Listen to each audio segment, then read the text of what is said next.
केजरीवाल।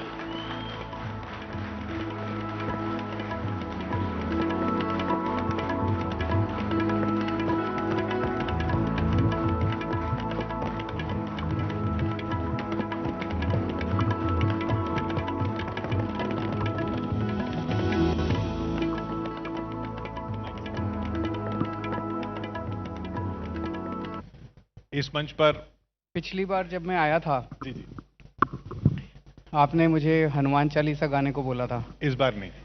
नहीं नहीं, अच्छी बात है, गाना चाहिए। हाँ। और मैंने गा भी दिया था। हाँ। उसके बाद तो इतना मेरे पीछे पड़ गए सब लोग, जैसे मैंने पता नहीं क्या क्राइम कर दिया। चलिए अब आगे बढ़ जाएंगे। नारा था आपके पार्टी का, लगे रहो केजरीवाल।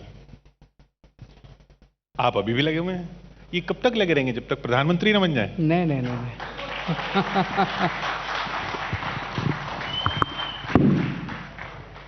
जीवन एक संघर्ष है और जब तक मौत नहीं आती तब तक हर आदमी अपने अपने संघर्ष में लगा हुआ है। अभी जो लगे रहने का मकसद क्या है इन चुनावों में, इन राज्यों में? क्योंकि 5 राज्यों में 4 में आप दावा ठोक रहे हैं। देखिए, देश हमारे लिए इम्पोर्टेंट है।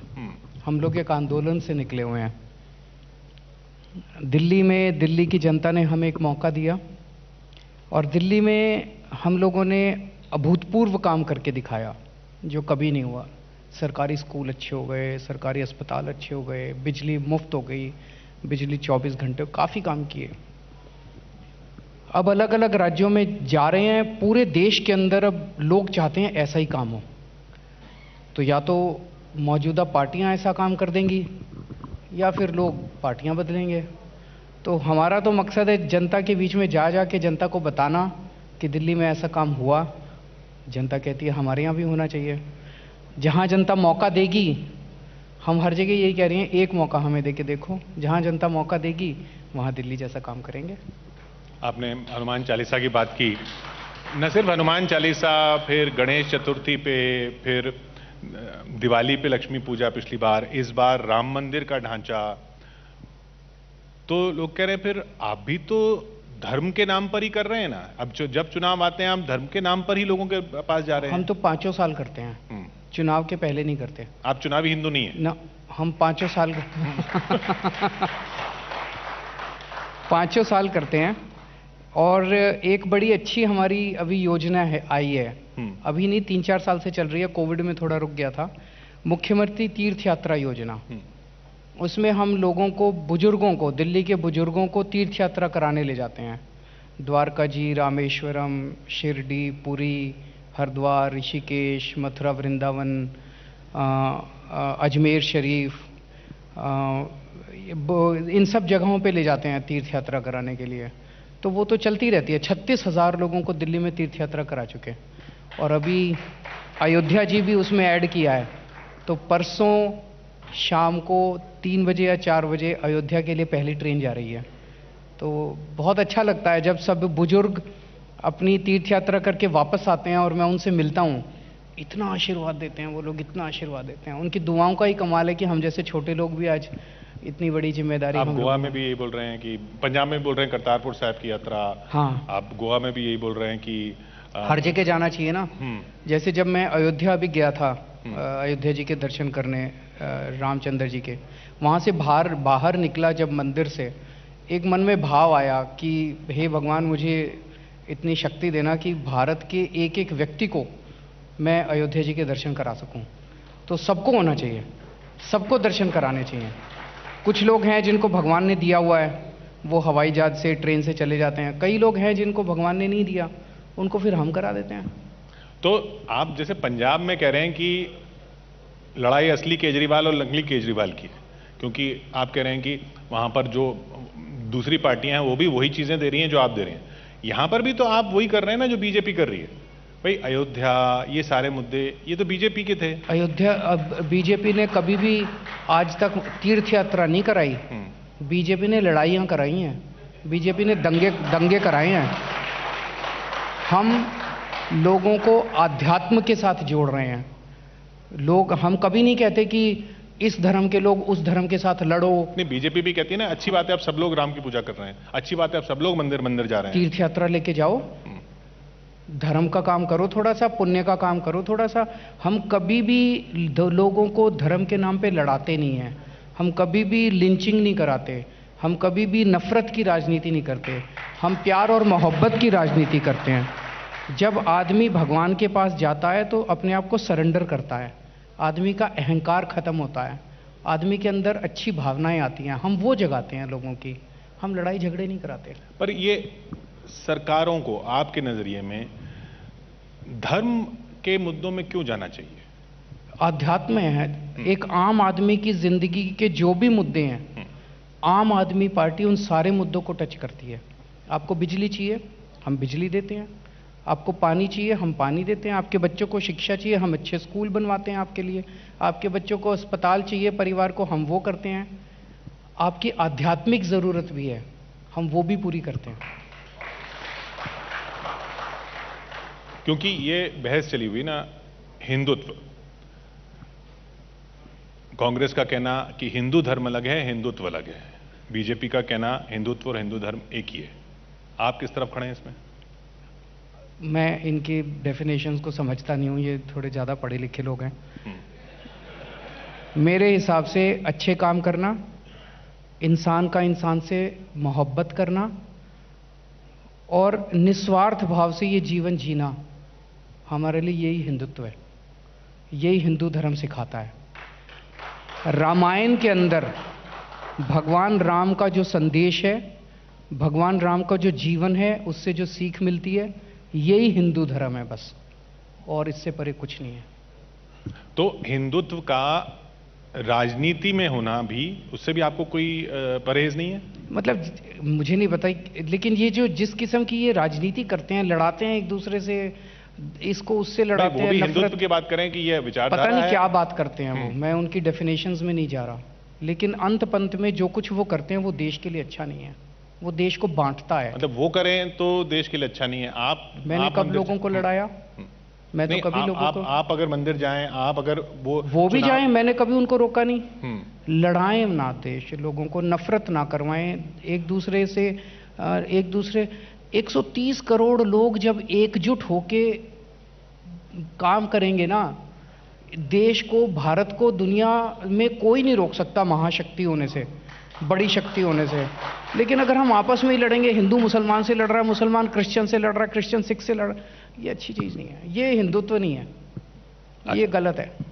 चलिए, अब चुनावों की बात है तो विपक्ष, बीजेपी का विपक्ष, आप प्रभावित होते थे ममता जी से, अभी भी प्रभावित हैं? वो आपके खिलाफ लड़ रही हैं गोवा में। ममता जी मेरी दीदी हैं, मेरी बड़ी बहन है, वो चाहे मेरे खिलाफ चुनाव लड़ें, चाहे मुझे 2 थप्पड़ मारें, मैं उनकी इज्जत करता हूं, इनकी इज्जत करता रहूंगा। वो विपक्ष को लीड करेंगी? बड़ी अच्छी बात है, करें। आप सहमत हैं इससे कि वो लीड करें? जो मर्जी करे, देश का भला होना चाहिए, देश इंपॉर्टेंट है। जो मर्जी लीड करे, ये लीड करे, वो लीड करे, अंत पंत में देश का भला होना चाहिए। अभी तो मोदी जी लीड कर रहे हैं देश को, तो देश के लोगों ने तय किया। उनको चैलेंज कौन देगा?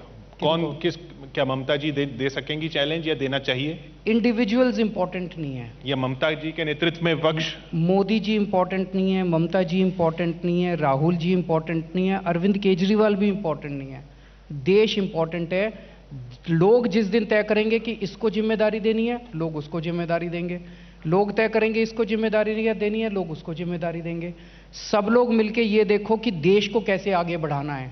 ये राजनीति की सब मिलके इसको हराओ, सब मिलके उसको हराओ, ये नहीं, इससे देश का भला नहीं होने वाला। सब मिलके देश को आगे बढ़ाओ, ये असली राजनीति है। ये बात तो अच्छी लगती है सुनने में, लेकिन हम देखते हैं कि ये केजरीवाल सरकार, वो ममता सरकार, वो मोदी सरकार, अब वो दिल्ली सरकार, केंद्र सरकार, बंगाल सरकार, कोई नहीं बोलता है। नहीं, जैसे जब हम जाते हैं पंजाब में, हम बात करते हैं कि हम आपके लिए स्कूल बनाएंगे। आज तक ये राजनीति बदली है पहली बार। आज तक 70 साल में एक पार्टी बता दो, एक पार्टी 70 साल में जिसने इस बात के लिए वोट मांगे हो कि हमें वोट दे दो, हम तुम्हारे बच्चों के लिए स्कूल बनाएंगे। बताओ किस पार्टी ने मांगे? आज तक 70 साल में किसी पार्टी ने इस बात पे वोट मांगे हो कि हमें वोट दे दो, हम तुम्हारे लिए अस्पताल बनाएंगे। पहली बार हमारी पार्टी जाके जिस भी राज्य में जा रही है, हम स्कूल पे वोट मांग रहे हैं, हम अस्पताल पे वोट मांग रहे हैं, और दूसरी पार्टियों को तकलीफ हो रही है। अभी पंजाब में देखो, पंजाब में हमने कहा कि हम पंजाब में आए तो हम अच्छे स्कूल बनाएंगे। वहाँ चन्नी साहब ने कह दिया था हमारे यहाँ तो शिक्षा क्रांति चल रही है, स्कूल बड़े अच्छे हैं। आज मनीष जी एक स्कूल में चले गए, वहाँ बुरा हाल, स्कूल में ना टीचर ना क्लासरूम ना कुछ नहीं था। वो कहते हैं आपके भी कुछ सैंपल स्कूल हैं जिनमें आपने पैसा लगाया हुआ है, आप भेज दो कल अपनी टीम, कैमरा टीम आप भेज। तो आज सुबह मनीष जी चले गए एक स्कूल में, तो पंजाब सरकार ने ऑर्डर जारी कर दिए कि मनीष सिसोदिया को किसी स्कूल में नहीं घुसने देना। ये क्या बात हुई? अरे स्कूल अच्छे करने हैं यार, अच्छे करेंगे ना, मिलके करेंगे सारे जने स्कूल अच्छे। पंजाब की आप बात कर रहे हैं तो वहां पे सबसे बड़ा सवाल ये कि आम आदमी पार्टी का चेहरा कौन सा होगा। आप कह रहे हैं व्यक्ति इंपॉर्टेंट नहीं है, लेकिन नवजोत सिंह सिद्धू की आप तारीफ कर देते हैं, वो कभी मना कर देते हैं, फिर वो कुछ ऐसा देख लगता है कि फिर आपकी तरफ आ रहे हैं तो आप उनके खिलाफ बोलना शुरू कर देते हैं। ये क्या गेम क्या चल रहा है? क्वेश्चन क्या है आपका? आपके साथ आ रहे हैं, वो आपके साथ आ रहे हैं? नहीं आ रहे, नहीं आएंगे। अब फाइनल है? फाइनल है। वो कह रहे हैं कि आप लॉलीपॉप देते हैं पब्लिक को, आप उनको सीएम का लॉलीपॉप देंगे? वो आ ही नहीं रहे। मैंने कहा वो खुश है वहां पे कांग्रेस में। अब फाइनल बात हो गई। हाँ। लेकिन कब तक चलती रही है बात पिछले कुछ दिन? अब अंदर की बातें आपको थोड़ी बताएंगे टीवी प्रोग्राम में। फिर भी अगर सरकार आपकी बनती है तो आप तो नहीं रहेंगे पंजाब में? बिल्कुल नहीं। आप कह रहे हैं असली केजरीवाल नकली केजरीवाल की लड़ाई, लेकिन असली केजरीवाल तो पंजाब जाने वाला नहीं है, तो वहां कौन होगा? वहां पे कुछ दिन के अंदर हम घोषणा करेंगे, चुनाव के थोड़ा करीब आने पे सीएम कैंडिडेट की घोषणा करेंगे। भगवंत मान के समर्थक नाराज हो जाते हैं कि आप उनका नाम नहीं लेते हैं। जो भी है अभी नहीं, चुनाव आने के क्लोज आने के बाद करेंगे। होगा पंजाब से ही? होगा पंजाब से। पंजाब का ही रहने वाला होगा? कितनी उम्र होगी, कितनी हाइट होगी, सारा अभी पूछेंगे ये, और फिर प्रोग्राम चलाएंगे कि ये हो सकता है कि ये हो सकता है कि ये हो सकता नहीं, है। मतलब ये पेच फंसा तो हुआ है ना? अच्छा होगा, ईमानदार होगा, डेडिकेटेड होगा, देशभक्त होगा, स्कूल अच्छे बनाएगा, अस्पताल अच्छे बनाएगा, बिजली अच्छी देगा, खेती अच्छी करेगा, रोजगार देगा। खेती से बात आई पंजाब की, पराली जलाने को अपराध की श्रेणी से हटा दिया गया, सही किया? देखिए, इसको अपराध करके और आप किसानों मतलब डीक्रिमिनलाइज किया गया ना? किसानों को पकड़ना चालू करें, किसानों को जेल डालना चालू करें, एफआईआर दर्ज करनी चालू करें, ये तो अच्छी बात नहीं है। हमने, दिल्ली सरकार ने एक दूसरे के ऊपर उंगली उठाने के बजाय समाधान निकाला। हमने एक बायोडिकम्पोजर पूसा इंस्टीट्यूट के साथ मिलकर बनाया। उसको अगर आप छिड़काव कर दो तो जो पराली है वो खाद बन जाती है, गल जाती है, खाद बन जाती है। दिल्ली सरकार ने दिल्ली के किसानों के सारे खेतों में फ्री में छिड़काव करा दिया और किसान खुश हैं। पंजाब की सरकार क्यों नहीं करा सकती? हरियाणा सरकार क्यों नहीं करा सकती? दोष किसान का नहीं है। एफआईआर करनी है तो पंजाब सरकार पे एफआईआर करो ना, किसान पे एफआईआर क्यों कर रहे हो? अगर एफआईआर करनी है हरियाणा सरकार के ऊपर एफआईआर करो, किसान के ऊपर एफआईआर क्यों कर रहे हो? क्रिमिनलाइज करना है तो पंजाब सरकार क्रिमिनल है, हरियाणा सरकार क्रिमिनल है, उनका दोष है, किसान का दोष नहीं है। आपने जिस डीकंपोजर की बात की उस पर इल्जाम लगा कि वो तो लगाया आपने उसमें लाखों और उसका प्रचार कर दिया करोड़ों में, तो प्रचार होना चाहिए। प्रचार इतनी अच्छी चीज है, हमने इतना प्रचार किया फिर भी नहीं करते ये लोग। हमने प्रचार इन्हीं के लिए किया था कि थोड़ा टीवी में ऐड देख लेंगे तो पंजाब सरकार भी कर लेगी। वो टीवी में ऐड देख के भी नहीं करते, उनकी नीयत फिर भी नहीं पलटती। आपकी सरकार अगर आएगी पंजाब में तो दिल्ली वालों को साफ हवा मिलेगी? बिल्कुल मिलेगी। मैं समझता हूं कि इसके ऊपर अब मजाक की बात अलग है, लेकिन इस पर राजनीति नहीं होनी चाहिए। अब समाधान है, सारी सरकार को मिलके काम करना चाहिए। मैं आपको एक पराली से कोयला बनता है, पता है आपको? पराली से सीएनजी बनती है, करनाल में एक प्लांट है। पराली से गत्ता बनता है, पराली से बिजली बनती है। आज जिसको हम समस्या मान रहे हैं, अगर ये सरकारें ठीक से काम करें तो इसी पराली से गैस बना सकते हैं, कोयला बना सकते हैं, सीएनजी बना सकते हैं, बिजली बना सकते हैं। देश का फायदा होगा और पता नहीं कितने लाख बच्चों को नौकरी मिलेगी। लेकिन ये करना ही नहीं चाहते, केवल और केवल गाली गलौज, राजनीति। नहीं, हवा साफ क्यों? आपने यमुना तो हवा साफ हो जाएगी ना अगर पराली जलाने की जरूरत, किसान को 2000 रुपए एकड़ के हिसाब से वो मिलेगी पराली का दाम। सरकार अगर एक प्लान बना ले और जैसे ही पराली आती है 10 या 15 दिन का वो होता है टाइम पीरियड, उसके अंदर सारी पराली एकदम से कटवा के पूरे पंजाब की, हरियाणा की, यूपी की, और उसको स्टोर कर ले कहीं पे। उसके बाद उस पराली को आप दे दीजिए, एनटीपीसी को दे दो, किसी कंपनी को दे दो, वो कोयला बना लेंगे, बिजली बना लेंगे, उससे बड़ी बड़ी कंपनियां लग सकती हैं, उससे इतने लाख बच्चों को नौकरी मिल सकती है। जिस पराली को लेके आज हम लोग इतने ज्यादा परेशान हैं, वो पराली सोने का रूप धारण कर सकती है अगर पॉलिटिकल विल हो तो, अगर हमें राजनीति नहीं करनी हो तो। आपने कहा ये 10-15 दिन की विंडो होती है ना, वही सारी जड़ समस्या की जड़ वही है कि 10-15 दिन की विंडो होती है, वो जला देते हैं कि पर उसमें कर सकते हैं ना हम लोग, क्यों नहीं कर सकते? दिल्ली में हमने किया डिकम्पोजर, दिल्ली में कोई बहुत कम वो है, नहीं तो हम दिल्ली के अंदर इस सारी पराली को काट के सरकार स्टोर करके कोयला वोयला बनाने के फैक्ट्री लगा सकते थे, लेकिन दिल्ली में इतनी कम पराली होती है कि वो वाइबल नहीं है।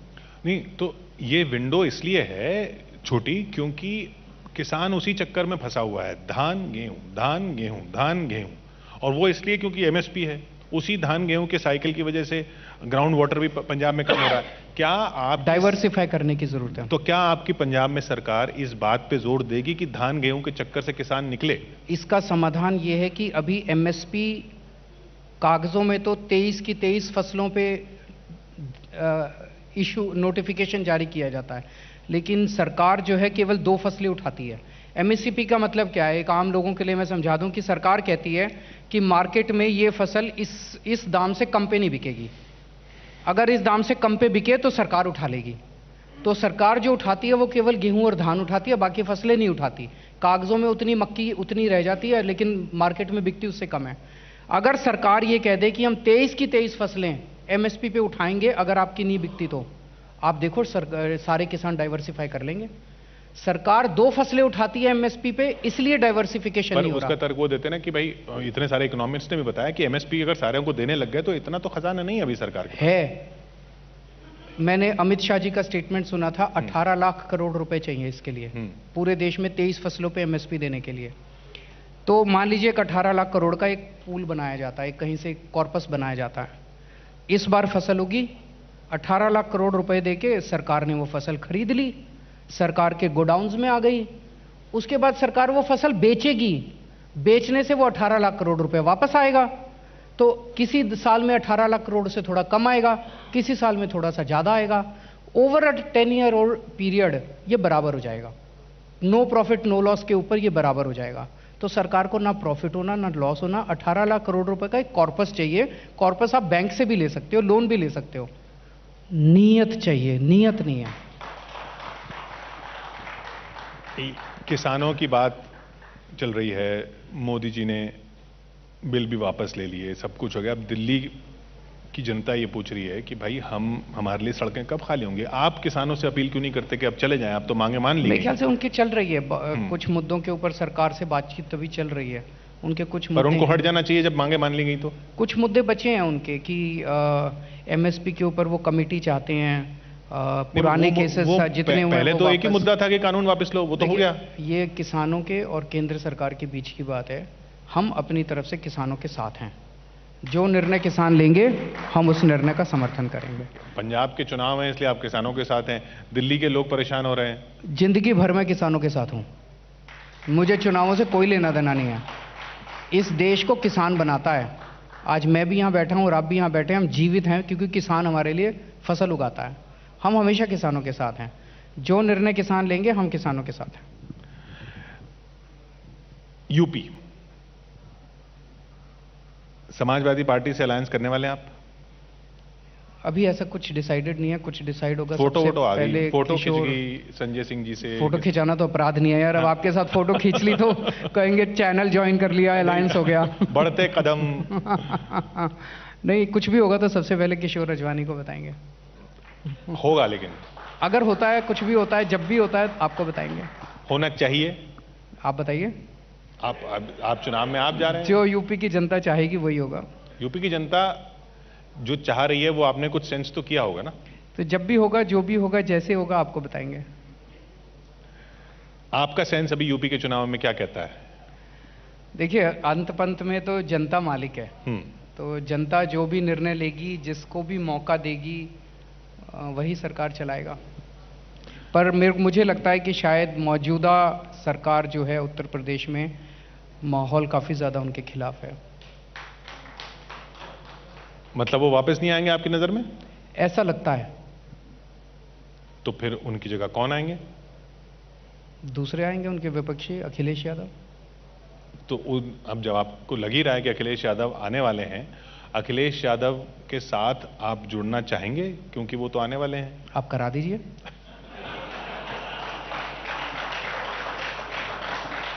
यानी चाहत है।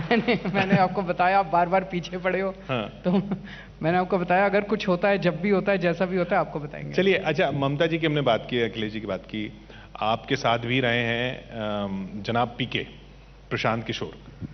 ये बताइए कि प्रशांत किशोर अभी जो ममता जी के साथ हैं, कांग्रेस भी टूट रही है, कांग्रेस को तोड़ा जा रहा है, ये कुछ लोग कह रहे हैं कि भाई ये विपक्ष का फायदा हो रहा है या बीजेपी का फायदा हो रहा है? ये आपस में लड़ लें पहले तो, विपक्ष वाले। 2024 का सेमीफाइनल है, 2029 की लड़ाई चल रही है।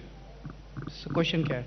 क्वेश्चन ये है कि 2024 में क्या मोदी जी को चुनौती मिलती दिख रही है आपको, या पहले अभी यहां ये तय होगा कि विपक्ष में से कौन चुनौती देगा? मैंने फिर से आपको कहा, इसको हराना, इसको जिताना, इस पार्टी को हराना, इस शख्स को जिताना, ये किसका चेहरा हो, ये मेरे लिए इंपॉर्टेंट नहीं है। देश को आगे बढ़ाने का प्लान क्या है अपने पास? जनता उम्मीद पे वोट देती है, जनता किसी को हराने और जिताने के लिए वोट नहीं देती। दिल्ली में जब हम पहला चुनाव लड़े थे, हमारे पास क्या था? हम तो कुछ भी नहीं थे। जनता ने देखा यार ये 5-7 लड़के हैं, बड़े ईमानदार हैं, कट्टर देशभक्त हैं, जिद्दी हैं थोड़े, लेकिन एक बार इनको मौका मिलना चाहिए। अन्ना आंदोलन में इन लोगों ने बड़ा संघर्ष किया है, उस उम्मीद पे जनता ने वोट दिया। अगर 2024 के चुनाव में जो भी पार्टी देश के लोगों के सामने एक उम्मीद पैदा करेगी, वो जीतेगी। या पार्टियों का कोई समूह देश के सामने एक उम्मीद पैदा करेगा, वो समूह जीतेगा। कोई जाके कहेगा हम सारे इकट्ठे हो गए क्योंकि इसको हराना है। अरे हराने का काम या जिताने का काम जनता करती है, आप नहीं करते। जनतंत्र के अंदर जनता करती है। देश के लिए एक प्लान बनाओ, देश के लिए एक ढांचा तैयार करो कि हम आए तो हम ये करेंगे, हम आपके बच्चों को ये देंगे, हम आपके परिवार के लिए ये करेंगे, हम भारत को यहाँ ले जाएंगे। ऐसा कोई प्लान अगर कुछ पार्टियां मिलकर बनाती हैं, उम्मीद पैदा करती हैं लोगों पे, वो जीतेगा। तो आप जो कह रहे हैं कि दूसरे राज्यों में जाके कि ये वो बीजेपी की तरफ से आया कि ये गुजरात मॉडल है, ये देखिए ये सब जगह लगाएंगे, गुजरात मॉडल कोई नहीं है, बीजेपी मॉडल है। क्या है गुजरात मॉडल, आप ही बता दो जरा। गुजरात मॉडल के नाम पे इतने राज्यों में सरकार क्या है वो कि भाई इतना विकास होता है, इतनी तेजी क्या से विकास, क्या तेजी किया? से विकास होता है, जैसे वहां इन्वेस्टमेंट आता है, यही गुजरात मॉडल दिया जाता है ना। बता दो ना थोड़ा सा मेरे को। भाई, जैसे दिल्ली मॉडल, जब आप दिल्ली मॉडल कहते हो, आप कहते हो दिल्ली मॉडल, मैं बता देता हूँ क्या है। आप मेरे को गुजरात मॉडल बता दो। दिल्ली मॉडल है, स्कूल अच्छे कर दिए, शिक्षा सबको चाहिए, अस्पताल अच्छे कर दिए, मोहल्ला क्लिनिक खोल दिए, सबका इलाज फ्री है। क्रोसिन से लेके अगर 70 लाख रुपए का ऑपरेशन होगा वो भी फ्री है, सारी जनता के लिए पूरे दिल्ली में। हमने बिजली मुफ्त कर दी, बिजली 24 घंटे कर दी, पानी मुफ्त कर दिया, पानी ठीक कर रहे हैं, यमुना साफ कर रहे हैं। ये दिल्ली मॉडल है। अब थोड़ा गुजरात मॉडल भी समझा दो। पर यमुना साफ हुई नहीं, हो जाएगी। मैंने 2025 तक का टाइम मांगा है। 2025 में वोट मत देना अगर साफ नहीं हो तो। तो अब आप गुजरात मॉडल समझाओ। गुजरात मॉडल के नाम पे भाई इन्वेस्टमेंट आता है और इन्वेस्टमेंट से तो वो गुजरात मॉडल नहीं था। गुजरात के लोग बहुत अच्छे हैं, गुजराती बहुत अच्छे हैं, ईमानदार हैं, मेहनती हैं। वो बीजेपी मॉडल था जो झूठा मॉडल था, अब बेनकाब हो गया है। ये बताइए, आप ये जो फ्री की बात कर रहे हैं, इस पे कई बार इल्जाम लगता है, जैसे अब यहां पे आपने पंजाब में कहा कि 1000 रुपए हम महिलाओं को दे देंगे। देने चाहिए ना। तो वो कह रहे हैं दिल्ली में क्यों नहीं दे रहे? देंगे। दिल्ली में जहां सरकार है वहां पहले दीजिए ना। क्यों पहले, क्यों? कुछ काम पंजाब में भी पहले होने चाहिए। ऐसा क्या है? दिल्ली में भी देंगे, तैयारी कर रखी है। समय हम तय करेंगे, चुनाव नहीं जब हम तय करेंगे, हमारी मर्जी, पर दिल्ली में भी देंगे। अगर वो कह रहे हैं महिला, सिद्धू जी ने कहा महिलाओं के आप इतने हितैषी हैं, तो कोई महिला तो मंत्री भी नहीं आपके यहाँ। सिद्धू जी तो हमें महिलाओं के बारे में ना ही सिखाएं तो अच्छा है। उनके खुद के मुख्यमंत्री मीटू में फंसे हुए हैं। नहीं, जो पंजाब में महिलाओं को आप वो कह रहे हैं कि आप लॉलीपॉप दे रहे हैं, तो दिल्ली में क्यों नहीं दे रहे? तो दिल्ली में कह तो रहा हूं कि देंगे हम, दिल्ली में देंगे हम। बताएंगे आपको। चिंता क्यों करते हो? एक ये बताइए, वही सवाल जो पंजाब में वही उत्तर प्रदेश में, यहां पे भी अगर आप दावेदारी कर रहे हैं तो यहां पे मुख्यमंत्री का पद का उम्मीदवार कौन आपका, यहां पे भी बताएंगे? एक बारी थोड़ा सा समझ लेते हैं उत्तर प्रदेश का, उसमें बताते हैं आपको सारी डिटेल्स। उत्तराखंड में? उत्तराखंड में तो हमने घोषित कर दिया, कर्नल अजय कोटियाल। और गोवा में? गोवा में थोड़े दिन में करेंगे। गोवा में कहते हैं सरकार तो चुनावों के बाद बनती है। हाँ, लेकिन हम अपना कैंडिडेट डिक्लेयर करेंगे थोड़े दिन में। तो इस बार भी अगर गोवा में चुनावों के बाद वाली सरकार बनी तो आप भी उस दौड़ में शामिल होंगे बाद में जोड़ तोड़ के? देखते हैं क्या माहौल रहता है, जनता क्या मैंडेट देती है, कैसा मैंडेट आता है, कौन होता है, अभी से कह पाना बड़ा मुश्किल है। क्योंकि राहुल जी के साथ भी कुछ पार्टियां आ गई हैं, गोवा फॉरवर्ड और ये सब, जो पहले लग रहा था शायद आपके साथ जाएंगी, तो आपकी बात उनके साथ क्यों नहीं बनी? आप अकेले लड़ेंगे? देखते हैं, मुझे नहीं लगता कि कुछ होगा, जोड़ तोड़ हमारे बस की बात नहीं है। हमसे होता नहीं है। नहीं होगा यानी जरूरत नहीं पड़ेगी? अभी चुनाव के बाद क्या परिस्थिति बनेगी मैं कैसे कह सकता हूँ?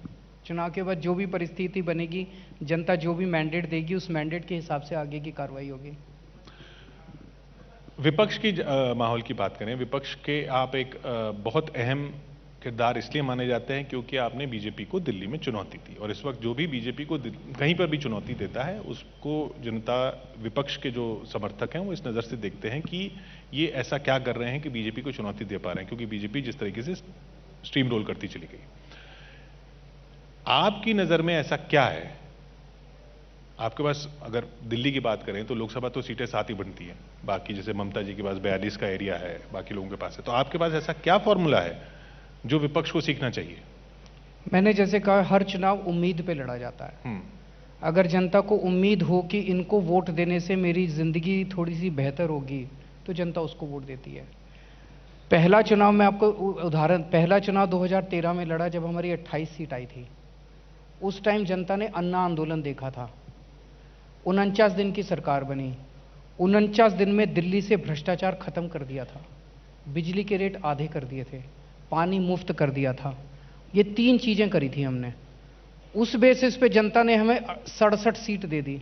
जनता को उम्मीद हुई कि यार इनको 49 दिन मिले तो इन्होंने इतना अच्छा कर दिया, अब इनको 5 साल दो फुल मेजॉरिटी। तो जनता ने उम्मीद पे दिया। 5 साल में हमने इतना अच्छा काम किया कि जनता ने कहा इनको और 5 साल दो, क्योंकि इन्होंने अभी यमुना भी साफ करनी है, इन्होंने अभी पानी भी ठीक करना है, अभी कई सारे काम बाकी हैं। तो जनता ने उस उम्मीद में दिया वोट। तो जनता उम्मीद पे वोट देती है। आप जनता के लिए अच्छे काम करो और जनता को बताओ कि आगे का हमारा क्या प्लान है, जनता देगी आपको वोट। तो आपका कहने का मतलब है कि कांग्रेस उम्मीद नहीं जगा पा रही? मुख्य विपक्षी पार्टी इस वक्त तो वही है। लगता तो ऐसा ही है। और ऐसा क्यों है कि वो उम्मीद नहीं जगा पाती? वो तो उन्हीं से पूछिए। मैं कैसे बताऊं? आपकी स्टडी क्या कहती है कि ये पार्टी क्यों नहीं लीडर बन पाती? क्योंकि आपकी बातचीत हुई, राहुल जी से भी बात हुई पिछली बार चुनाव में। मेरी कभी बातचीत नहीं हुई। आपकी कभी बातचीत नहीं हुई? आपकी पार्टी की बातचीत तो हुई थी दिल्ली में। ममता जी से आपकी बातचीत हुई, शरद पवार जी से भी आपकी बातचीत हुई। मेरा आपसे निवेदन है, आप इन पार्टियों के और नेताओं के चक्कर छोड़ो, देश की सोचो। ये बड़ा घमचक्कर है, उसकी उससे बातचीत हुई, उसकी उससे बातचीत हुई। आपकी पत्रकारों के आधे से कुछ ज्यादा क्वेश्चन ही होते हैं, उस नेता ने आप ये बयान दिया, आपको इस पे क्या कहना है? अरे दिया है, अपने घर पे दिया है, मैं क्या लेना देना। हम क्यों दूसरे के बयानों के ऊपर, एक दूसरे के तिगड़म के ऊपर? देश के बारे में सोचो सारे जने मिलके। हमारा देश के अंदर बहुत बड़ी सामर्थ्य है आगे बढ़ने की, तो गंदी राजनीति की वजह से नहीं बढ़ पा रहा। नहीं, पर आप इसको गंदी राजनीति कैसे करें? देश का समर्थन अगर एक पार्टी के साथ है तो वो भी तो कुछ देश में तो सोच समझ के दे रहा है तो ना। अब उन्होंने जो भी परफॉर्म किया, अगली बार लोग देखेंगे। अगर अगली बार इनसे बेहतर कोई उम्मीद जगा पाएगा तो उसको वोट देगी जनता। वो कहते हैं कि जैसे ना आप दिल्ली में ईगो वाली लड़ाई लड़ते हैं कि आपने कहा कि हम फ्री इलाज देते हैं यहां से लेके हर बीमारी का, उसके साथ ही अगर पीएम आयुष्मान भारत योजना भी हो जाएगी तो क्या दिक्कत है? होने में क्या दिक्कत है? आयुष्मान योजना कहती है कि केवल हॉस्पिटलाइजेशन पे आपको वो मिलेगा और 5 लाख रुपए तक मिलेगा। मैं कहता हूं कि हम आपका सब कुछ फ्री करेंगे। आप हॉस्पिटलाइजेशन हो या ना हो, आपको खांसी हो गई, बुखार हो गया, आप डॉक्टर के पास गए, डॉक्टर ने दवाइयाँ लिख दी, मैं कहता हूँ आपको दवाइयाँ फ्री देंगे, वो आयुष्मान में दवाइयाँ फ्री नहीं देते। वो कहते हैं जब तक हॉस्पिटल में एडमिट नहीं होगी, इतनी बड़ी बीमारी नहीं होगी, तब तक नहीं देंगे, और 5 लाख रुपए। मैं कहता हूँ आपका 70 लाख रुपए का भी ऑपरेशन का बिल आएगा, हम फ्री देंगे। तो बताइए कौन सी बेटर है? किसी ने ये तो नहीं रोका ना कि आपकी योजना के साथ वो भी चले? वो मना कर रहे हैं, वो कह रहे हैं दोनों में से एक ही होगी। मैं प्रधानमंत्री जी से मिला था, मैंने कहा था, मैंने कहा जी आपकी मर्ज कर देते हैं हमारे में, 5 लाख रुपए तक आप दे दो, उसके ऊपर का हम दे देंगे। आप उनके में अपनी मर्ज कर दो। मैंने एक ही बात है, मतलब मैंने कहा जी 5 लाख रुपए तक आप देते हो, हम सारा देते हैं, 5 लाख रुपए तक आप दे दो, ऊपर का हम दे देंगे। कहते नहीं ये नहीं होगा, या तो तुम्हारी योजना या हमारी योजना। ये तुम्हारी और हमारी के बीच में ही तो देश फंस गया। तो ईगो की लड़ाई आपकी नहीं है? मेरी कहाँ है? मैं तो अभी आपके चैनल पे खुलेआम बोल रहा हूँ कि आप हमें कह दो भाई 5 लाख रुपए तक अगर खर्चा होता है तो केंद्र सरकार दे दे, उसके ऊपर का सारा हमारी सरकार दे देगी, क्या दिक्कत है? आवास योजना? आवास योजना में वो पीएम आवास योजना है, वो ये कहती है कि दिल्ली में माइग्रेंट्स बहुत हैं, माइग्रेंट पॉपुलेशन, और अक्सर वही झुग्गी बस्तियों में, कच्ची कॉलोनियों में रहते हैं, उन्हीं को घर की जरूरत है। उस योजना में ये लिखा है कि पूरे भारतवर्ष में अगर उस व्यक्ति का कोई भी एक मकान कहीं भी होगा तो वो यहाँ मकान लेने के लिए एलिजिबल नहीं है। अब जितने लोग यहाँ आए हुए हैं उनका अपने गांव में तो मकान है ही है, तो अगर आपने इस बेसिस पे कि उसका अगर गांव में मकान है तो दिल्ली में मकान नहीं लेगा तो सारे ही इनएलिजिबल हो जाएंगे। तो हमने कहा जी दिल्ली के माइग्रेंट्स के लिए आपको ये शर्त हटानी पड़ेगी, अगर उसका कोई गांव में कोई कच्चा पक्का मकान है तो दिल्ली के अंदर वो आवास के लिए एलिजिबल होना चाहिए। उन्होंने मना कर दिया, तो फिर हमने कहा ठीक है हम अपनी बना लेंगे, फिर हमने अपनी योजना बना ली। ये बताइए कि जहां से मैंने शुरू किया था मैं लौट के वहीं आ रहा हूं, क्या आप आम आदमी पार्टी की तरफ से, आम आदमी पार्टी की देश में सरकार बना के प्रधानमंत्री बनने का सपना देखते हैं या पाते हैं अपने आप को प्रधानमंत्री के रूप में 2024 में, 2029 में आगे? सर मैं बहुत छोटा हूं, मैं तो पता नहीं मुख्यमंत्री भी कैसे बन गया। जनता ने इतना प्यार दिया, विपक्ष वाले भी सोच रहे हैं कि कैसे बन गया आप। दिल्ली की जनता ने इतना प्यार, इतना मोहब्बत दिया कि उन्होंने ये जिम्मेदारी दी। सो मुख्यमंत्री की दौड़ में और बहुत सारे लोग हैं, प्रधानमंत्री की दौड़ में उनको सबको मुबारक। आप उस दौड़ में हैं ही नहीं? मैं उस दौड़ में हूं ही नहीं, मैं बहुत छोटा आदमी हूं। मेरे लिए केवल और केवल मेरी जिंदगी का एक ही लक्ष्य है, मुझे ये लगता है कि हमारे देश में पोटेंशियल बहुत ज्यादा है, इनफाइनाइट पोटेंशियल है, लोग बहुत अच्छे हैं। अभी ये ट्विटर का सीईओ भी इंडियन बना है, कोई सीईओ उठा के देख लो अमेरिका में सारे इंडियन है। तो इतना टैलेंट है अपने देश के अंदर, और भगवान ने सब कुछ दिया है, नदियां, पहाड़, जड़ी बूटियां, सब कुछ दिया है भगवान ने। उसके बावजूद हम पिछड़े हैं क्योंकि राजनीति खराब है। तो हमें सबको मिलकर कोशिश ये करनी है कि राजनीति सुधरे, ये पार्टी की सरकार बने कि वो पार्टी की सरकार बने, देश आगे बढ़ना चाहिए, ये जरूरी है। अगर सिर्फ पार्टियों का मसला नहीं है तो फिर ये बयान भी तो आप ही की तरफ से आते हैं कि उनके विधायक हमारे संपर्क में, हम कूड़ा नहीं लेना चाहते, फिर आपके विधायक उधर चले जाते हैं। मैं उसको क्लियर कर देता हूं। पहली चीज तो ये कि हमारे 2 विधायक अभी हम हर चुनाव के पहले सर्वे कराते हैं विधायकों का।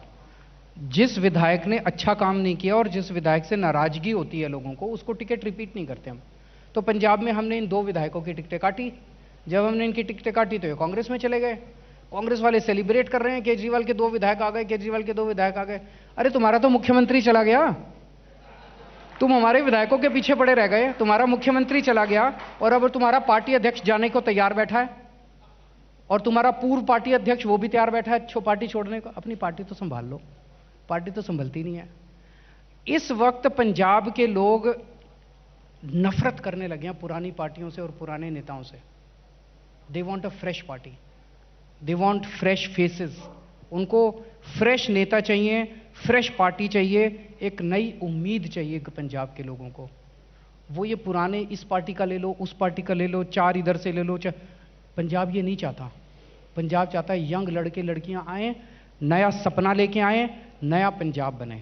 फ्रेश फेसेस की आपने बात की, आजकल तो ये फॉर्मूला है ना कि फ्रेश अपनी पार्टी से ही दे दो। चुनाव से 1-2 साल पहले पंजाब में भी उन्होंने दे दिया, चन्नी साहब दे दिए। क्या दे दिए? फ्रेश फेस तो दे ही दिया उन्होंने। वो तो पुराने हैं, वो तो कब से चले आ रहे हैं। मुख्यमंत्री के रूप में तो फ्रेश फेस ही आ गया ना। वो तो उनकी स्ट्रैटेजी थी। पिछली बार कैप्टन साहब झूठे वादे कर करके, कैप्टन साहब ने कहा मैं सबको रोजगार दूंगा। चुनाव के पहले उन्होंने बताते हैं 30 लाख जॉब गारंटी कार्ड बांटे घर घर में, कि आपके बच्चे को नौकरी दूंगा जी, मेरे को वोट दे दो। 29 लाख में से एक भी बच्चे को नौकरी नहीं मिली। फिर उन्होंने कहा मैं सबके कर्जे माफ करूंगा, किसी का कर्जा माफ नहीं किया। फिर उन्होंने कहा स्मार्टफोन दूंगा, किसी बच्चे को स्मार्टफोन नहीं दिया 5 साल में। फिर उन्होंने कहा बुढ़ापा पेंशन में 2,500 रुपए करूंगा, अभी शायद 1,000 या 1,500 रुपए, वो भी नहीं की। तो 5 साल में उनकी इतनी एंटी इनकम्बेंसी हो गई। फिर कांग्रेस ने सोचा एक नया आदमी लेके आओ, पुराने वाले को हटाओ, ये नया आएगा तो नए वादे करेंगे। तो अब ये नए आए, इन्होंने भी वादे करने चालू किए, मैं बिजली मुफ्त करूंगा। अब जनता ने कहा भाई अभी तो तुम हो, करो, कर नहीं रहे वो। फिर उन्होंने कहा मैं पानी मुफ्त करूंगा। फिर उन्होंने कहा मैं 5-5 मरले के प्लॉट दूंगा। लाखों फॉर्म भरवा लिए, एक भी प्लॉट किसी को नहीं मिला अभी तक। एक भी बंदे की बिजली मुफ्त नहीं हुई, एक भी बंदे का पानी मुफ्त नहीं हुआ, कुछ नहीं किया उन्होंने। तो वो बेसिकली तो ये स्ट्रैटेजी है कांग्रेस की, बीजेपी से ही सीखी है कि चुनाव के पहले इसको बदल दो, पुरानी एंटी इनकम्बेंसी खत्म, नए नए वादे करो। अब वही तो आप भी कह रहे हैं कि हम भी पहले देखते हैं कि किसकी एंटी इनकम्बेंसी है, उस एमएलए का टिकट काट देते हैं। तो हम उसका काट के नए को टिकट देते हैं ना। हाँ, उन्होंने भी मुख्यमंत्री बदल के अपने नए नए वादे, तो झूठे झूठे वादे तो नहीं करते ना। हम झूठे वादे नहीं करते। आज हमारी क्रेडिबिलिटी ही हमारी सबसे बड़ी स्ट्रेंथ है। लोग यही कहते हैं भाई ये लोग जो कहते हैं वो करते हैं। किसकी नेता की हिम्मत है जो इस टीवी शो पे बैठ के ये कह दे कि 2025 के पहले यमुना साफ नहीं हो तो मेरे को वोट मत देना? कोई कह सकता है? पर आपने पहले भी कहा था कि यमुना साफ हो जाएगी। आपने पहले भी कहा था कि यहाँ एक आरती का प्रोग्राम हुआ था कि आरती होगी अगले साल, ये बिल्कुल साफ उसमें होगी, फिर वो हुई नहीं। जो जो वादे पिछली बार किए थे वो सारे वादे हुए पूरे। हमने बिजली, पानी, स्कूल, अस्पताल, जितने काम किशोर पिछले 5 साल में हुए हैं, मुझे नहीं लगता 70 साल में किसी भी सरकार ने किए हैं। बहुत अच्छे काम हुए हैं, अब अगले 5 साल में भी होंगे। थोड़ा सा सब्र रखो यार। यमुना की बात चली क्योंकि वो एक गंगा कैनाल का मेंटेनेंस होता है, हर बार होता है, इस बार भी होना था। गंगा कैनाल का मेंटेनेंस होना था, तो वो गंगा का पानी मिलना बंद हो जाता है यमुना में। और जब गंगा का पानी मिलना बंद हो जाता है गंगा कैनाल से, तो यमुना में प्रदूषण बढ़ जाता है। ये पहले से शेड्यूल्ड मेंटेनेंस था। ये मेंटेनेंस के बारे में आपको दूसरी राज्य सरकारों से तालमेल करके नहीं करना चाहिए था कि जब छठ आए या तब आए तब ऐसी स्थिति तो ना हो? नहीं, पर पोल्यूशन तो यमुना का पोल्यूशन 2-3 तरह से है, मैं समझा देता हूं थोड़ा सा। एक है कि दिल्ली का सीवर काफी सारा यमुना में जाता है जी। दिल्ली का इंडस्ट्रियल वेस्ट काफी सारा यमुना में जाता है। इसके अलावा हरियाणा से काफी सारा वेस्ट आता है, और इसके अलावा उत्तर प्रदेश से आता है। ये 4 मोटे मोटे सोर्सेज हैं। अब इन चारों का हमने प्लान बनाया है। ये उम्मीद करना कि हरियाणा को हम कोसते रहें, यूपी को कोसते रहें, तुम नहीं क्यों भेज रहे हो, वो चलेगा नहीं। अब हमने तय किया है कि हरियाणा के बाउंड्री के ऊपर जो उनका वेस्ट आता है उसका हम एक ट्रीटमेंट के लिए प्लांट लगा देते हैं, ताकि जब उनका वेस्ट आए तो वो साफ होकर दिल्ली में एंटर करे। यूपी का जो है उसमें प्लांट लगा देते हैं, उसका यूपी में साफ होकर दिल्ली में एंटर करे। दिल्ली का टोटल वेस्ट जो है, सीवेज जो है, वो 700 के करीब 700 MGD है। दिल्ली में भी 600 की कैपेसिटी है। इसको हम 1000 तक ले जा रहे हैं, 1000 MGD के प्लांट लगा रहे हैं, तो ओवर कैपेसिटी क्रिएट कर रहे हैं भविष्य के लिए। तो उसके बाद ये सारा का सारा दिल्ली का सीवर जो है वो वहाँ जाना बंद हो जाएगा।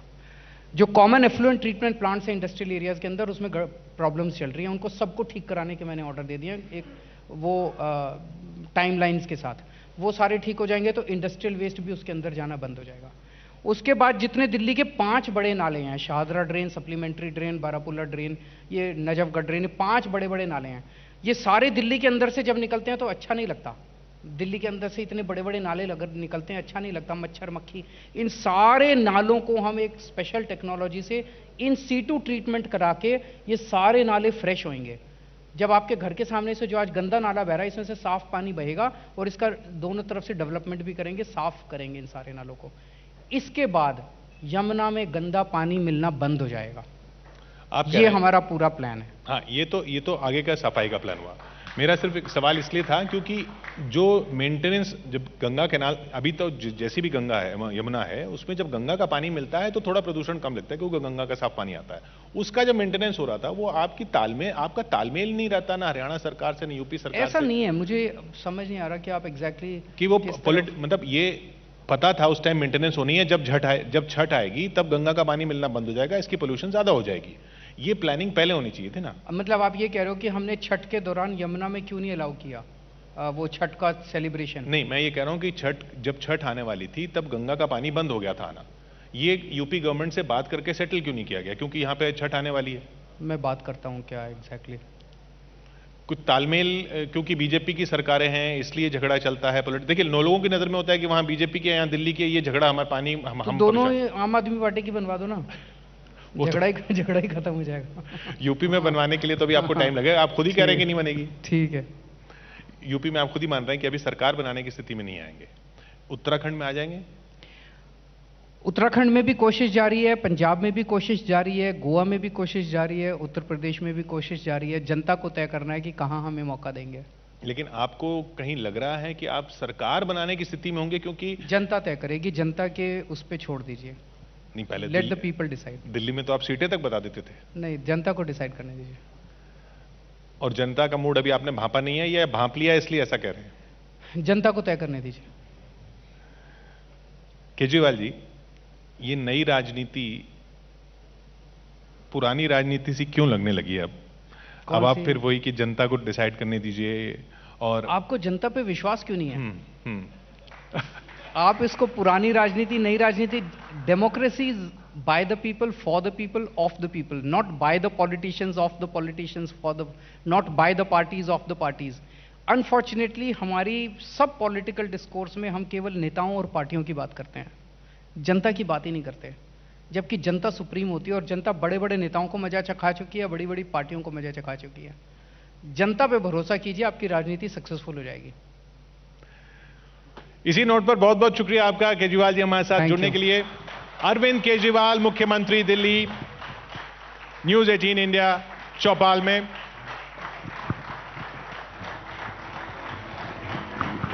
धन्यवाद अरविंद केजरीवाल जी, धन्यवाद किशोर जी, चौपाल के जरिए इस सार्थक संवाद के लिए। और मैं मंच पर बुलाना चाहूंगी न्यूज़ 18 इंडिया की तरफ से भेंट देने के लिए मिस्टर अविनाश कौल को, group CEO TV 18 and MD AETN। Sir, मैं चाहूंगी कि आप न्यूज़ 18 इंडिया की तरफ से सीएम अरविंद केजरीवाल जी को भेंट दें। तो देश की मजबूत नींव के लिए संवाद का होना जरूरी है, क्योंकि संवाद से ही सोच सामने आती है और सोच की उड़ान देश को तरक्की देती है। इसलिए चौपाल के जरिए न्यूज़ 18 इंडिया आज इसी संवाद को शुरू करता हुआ, और अब देखिए किस तरह से ये संवाद आगे बढ़ेगा और एक धमाकेदार